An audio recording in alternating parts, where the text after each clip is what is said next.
একরকম আলু পোস্ত না বানিয়ে এইভাবে বিউলির ডাল দিয়ে আলু পোস্ত একবার বানিয়ে খেয়ে দেখুন, ভীষণ টেস্টি হয়। আর নিরামিষ দিনে ডালের সঙ্গে এরকম আলু পোস্ত থাকলে আর কিচ্ছু দরকার হবে না, যে কোনো দিনে রেসিপিটি বানিয়ে খেতে পারবেন। চলুন দেখে নেওয়া যাক আজকের রেসিপি। নমস্কার, তপস্বী রান্নাঘরে সকলকে স্বাগত। শুরু করছি নতুন একটা দিনের নতুন একটা রেসিপি। আজ আমি আপনাদের সঙ্গে আলু পোস্ত শেয়ার করব।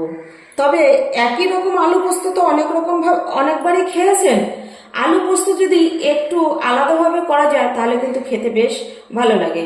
যে কোনো নিরামিষ দিনে এই আলু পোস্তটি থাকলে আর তার সঙ্গে পাতলা ডাল থাকলে খেতে অসাধারণ লাগে। ডাল আর আলু পোস্ততেই খাওয়া হয়ে যাবে। তার জন্য দেখুন, আমি আমার পরিমাণ মতো আলুগুলো ঠিক এরকম ছোট ছোট করে কেটে নিয়েছি।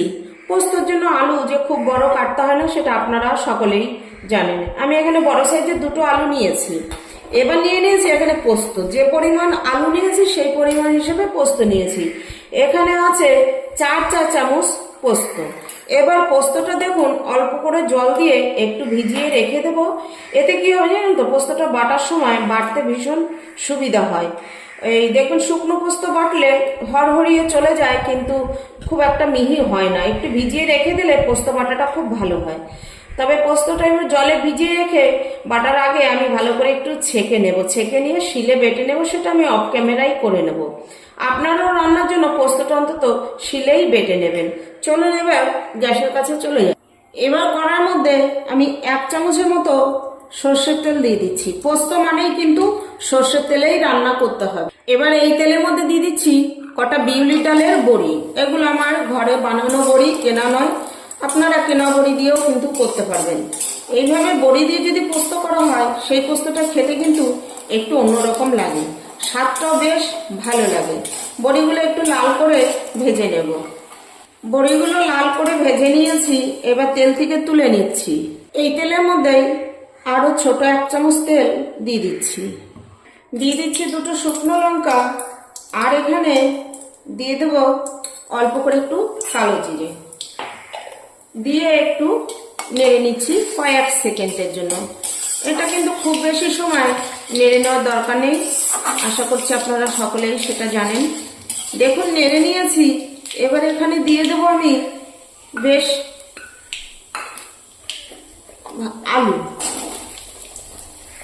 আলুটা দিয়ে আলুটা আমি কিন্তু এই ফোড়নের সঙ্গে লাল করে ভেজে নেব। আলুটা হালকা লাল করে ভেজে নিলে খেতে বেশ ভালো লাগবে। রেসিপিটি একটা লাইক দিয়ে প্রথম থেকে শেষ পর্যন্ত দেখবেন। আশা করছি আমার আজকের রেসিপি আপনাদের কাছে ভালো লাগবে। জানি পোস্ত সকলেই বানাতে জানেন, তবে আমি কিভাবে বানাই সেটাই শেয়ার করছি। আর যেহেতু আজকে একটু অন্যরকম ভাবে করছি, তার জন্যই আপনাদের সঙ্গে শেয়ার করছি যে অন্যরকম পোস্ত খেতে বেশ ভালো লাগে। আজ মাঝারি একটু লোতে রেখে ঢাকা চাপা দিয়ে আলুটা ভেজে নেব। এতে আলুটা বেশ ভালোভাবে কিন্তু সিদ্ধ হয়ে যাবে। এই দেখুন, আলুটা মোটামুটি এরকম লাল করে ভেজে নিয়েছি।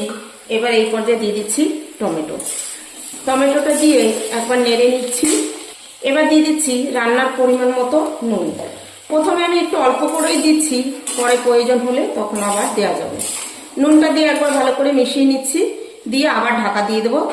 টমেটোটা ভালোভাবে গলেও যাবে আর টমেটো কাঁচা গন্ধ চলে যাবে, সেই পর্যন্ত ভেজে নেব। ঢাকা সরিয়ে নিচ্ছি। এই দেখুন, টমেটোটা বেশ ভালোভাবে গলে গেছে আর টমেটোর থেকে কাঁচা গন্ধ কিন্তু চলে গেছে।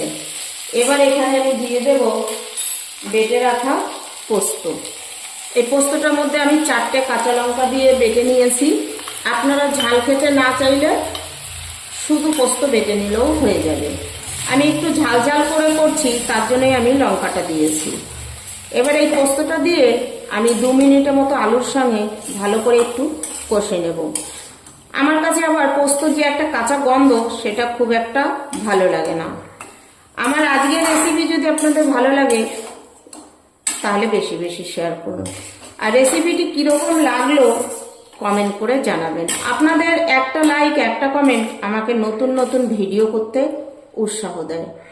আমার চ্যানেলে আসা নতুন বন্ধুদের কাছে আমার একান্ত অনুরোধ, চ্যানেলটি সাবস্ক্রাইব করা না থাকলে চ্যানেলটি সাবস্ক্রাইব করে আমার পাশে থাকুন। পাশে থাকা বেল আইকনটি প্রেস করে নোটিফিকেশনটি অন রাখুন।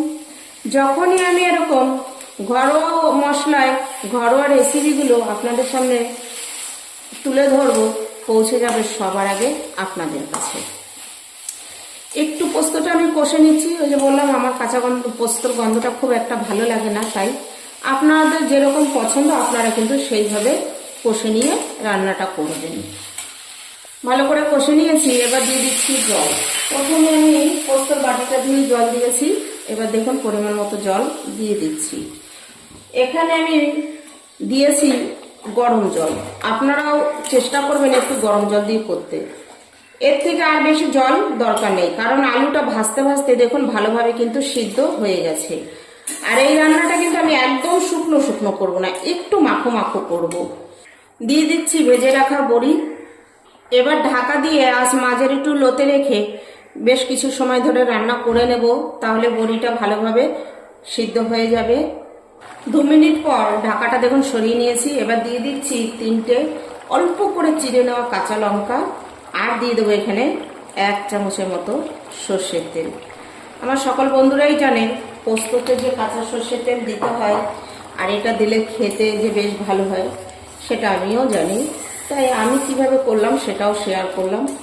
দেখুন এই কাঁচা লঙ্কা আর কাঁচা সর্ষের তেলের গন্ধটা যে পোস্ততে কি ভালো লাগে, মানে সেটা তো খেলেই বোঝা যাবে। এবার সর্ষের তেল আর কাঁচা লঙ্কা দিয়ে একটু মিশিয়ে নিয়েছি। আমি আর 1 মিনিট রান্না করব লো আছে। এই দেখুন 1 মিনিট রান্না করার পরে আমি 3 মিনিটের মতো একটু রেস্টে রেখেছি, বেশ শুকনো শুকনো হয়ে গেছে। এবার এটা আমি নামিয়ে নেব। এই দেখুন নামিয়ে নিয়েছি। আমি যেভাবে বানালাম এইভাবে আপনারা একবার পোস্ত বানিয়ে খেয়ে দেখবেন, হয়তো অনেক রকম ভাবেই খেয়েছেন। এইভাবে ডালের বড়ি দিয়ে একবার খেয়ে দেখবেন, দারুণ লাগে, মানে আমি বলে বোঝাতে পারবো না। আমার আজকের রেসিপি আপনাদের কাছে কিরকম লাগলো লাইক কমেন্ট করে জানাবেন। রেসিপিটি যদি খুব ভালো লেগে থাকে বেশি বেশি শেয়ার করবেন, চ্যানেলটি সাবস্ক্রাইব করে আমার পাশে থাকবেন। আজ ভিডিওটি এখানেই শেষ করছি, ফিরে আসবো নতুন একটা দিনের নতুন একটা রেসিপি নিয়ে।